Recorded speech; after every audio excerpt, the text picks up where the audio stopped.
तो नेक्स्ट हमारा जो क्वेश्चन है कि किस प्रकार की डीसी मशीन में, है ना, डीसी मशीन में ध्रुवों में अवशिष्ट चुंबकत्व का होना आवश्यक है।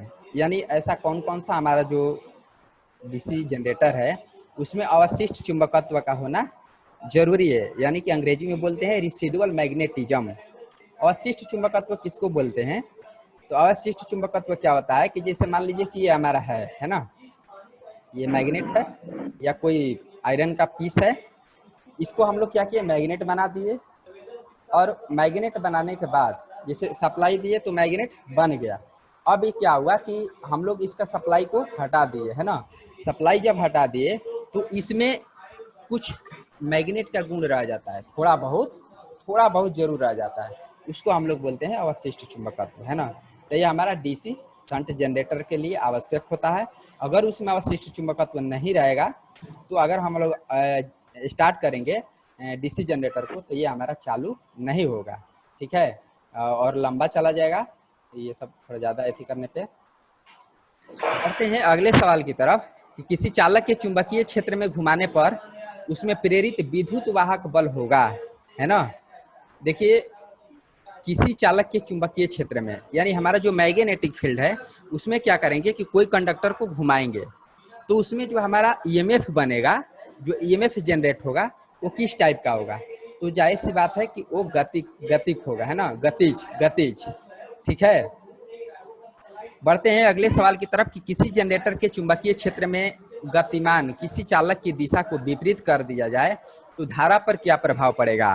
ठीक है, हमारे पास क्या है कि एक जनरेटर है, उसका मैग्नेटिक क्षेत्र, ठीक है ना, मैग्नेटिक फील्ड में कोई हमारा कंडक्टर क्या कर रहा है कि गति कर रहा है ना, उसमें मूव कर रहा है, घूम रहा है, ठीक है। तो सपोज डेट मान लीजिए कि हमारा वो क्लॉकवाइज घूम रहा है, ठीक है ना। कैसे घूम रहा है? क्लॉकवाइज घूम रहा है।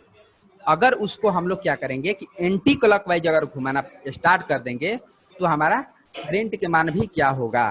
तो जाहिर सी बात है कि हमारा करंट का जो डायरेक्शन होगा वो भी हमारा चेंज हो जाएगा, है ना, करंट का डायरेक्शन भी चेंज हो जाएगा। तो इसका हमारा राइट जो आंसर होगा कि धारा प्रवाह की दिशा भी विपरीत हो जाएगी। ओके, डीसी जनरेटर के कम्यूटेटर खंडों के बीच, कम्यूटेटर खंड मतलब कम्यूटेटर सेगमेंट जिसको बोलते हैं, ये खंडों को सेगमेंट के नाम से भी जानते हैं। तो किसी डीसी जनरेटर के कम्यूटेटर खंडों के बीच यानी कम्यूटेटर सेगमेंट के बीच जो हम लोग इंसुलेटिंग मटेरियल जो इस्तेमाल करते हैं वो हमारा होता है माइका, जो कि बहुत ही इंपॉर्टेंट इंसुलेटिंग मटेरियल है, आप लोग जानते होंगे। ऐसा करते हैं कि ठीक है, अभी तो फिलहाल चुंबकीय पुंज को बढ़ाया जा सकता है। हमारा जो मैग्नेटिक फ्लक्स है उसको कैसे हम लोग बढ़ा सकते हैं, ठीक है, उसको कैसे बढ़ा सकते हैं? इसमें हम लोग क्या करते हैं कि चुंबक वाहक बल को बढ़ा करके, यानी कि एमएमएफ जिसको बोलते हैं, क्या बोलते हैं, एमएमएफ, ठीक है। इधर बेसिक इलेक्ट्रिसिटी में होता है ईएमएफ, इधर होता है एमएमएफ, ठीक है।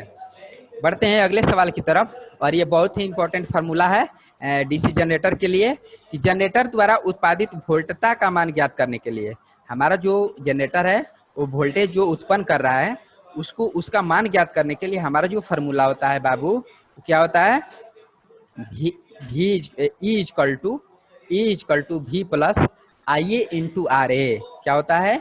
V plus I A into R A. अब यहाँ पे एक और प्रश्न आता है कि अगर यही हमारा रहता डीसी मोटर, ये हम लोग क्या पढ़े, जनरेटर, लेकिन अगर मोटर रहता बाबू तो सिर्फ यहाँ पे ये भी प्लस के जगह पे क्या हो जाएगा, माइनस हो जाएगा, है ना। तो दोनों याद रखना है और दोनों कंफ्यूजन करने वाला है। बढ़ते हैं अगले सवाल की तरफ कि जब कभी कोई चालक चुंबकीय पुंज को छेदन करता है तो उसमें हमारा क्या होता है कि विद्युत वाहक बल प्रेरित होता है ना। तो यह कथन जो है किसका है? जैसा कि आप लोग जानते हैं कि कोई भी हमारा मैग्नेटिक फील्ड है उसमें अगर हम लोग क्या करते हैं, कंडक्टर को मूव कराएंगे तो एक ईएमएफ जनरेट होगा। ये हमारा फैराडे साहब ने बताए थे, जो वैज्ञानिक थे फैराडे साहब, उन्होंने ये कथन दिया था, ठीक है ना। अगला हमारा जो सवाल है कि जब किसी जनित्र के फील्ड वाइंडिंग को दो भागों में क्या करते हैं, दो भागों में विभक्त कर एक भाग है ना, कौन सा हमारा है, डीसी जनरेटर के फील्ड वाइंडिंग को दो भाग में बांट करके एक भाग को श्रेणी में और एक भाग को हम लोग क्या करते हैं, समानांतर में जोड़ते हैं। तो डायग्राम याद कीजिए कि किस जनरेटर का ये डायग्राम था, है ना। तो ये हमारा होता है डीसी कंपाउंड जनरेटर, ठीक है, डीसी कंपाउंड जनरेटर। डीगॉसिंग, ये बहुत ही इंपॉर्टेंट शब्द है। डीगॉसिंग एक प्रक्रिया है। तो डीगॉसिंग में क्या होता है कि हमारा जैसे कि जितने भी मेटेलिक पार्ट्स जो होते हैं, है ना, उसको डीमैग्नेटाइज करने की एक विधि है, ठीक है। डीमैग्नेटाइज यानी कि विचुंबकित करने की एक विधि होती है जिसको हम लोग कहते हैं डीगॉसिंग प्रक्रिया।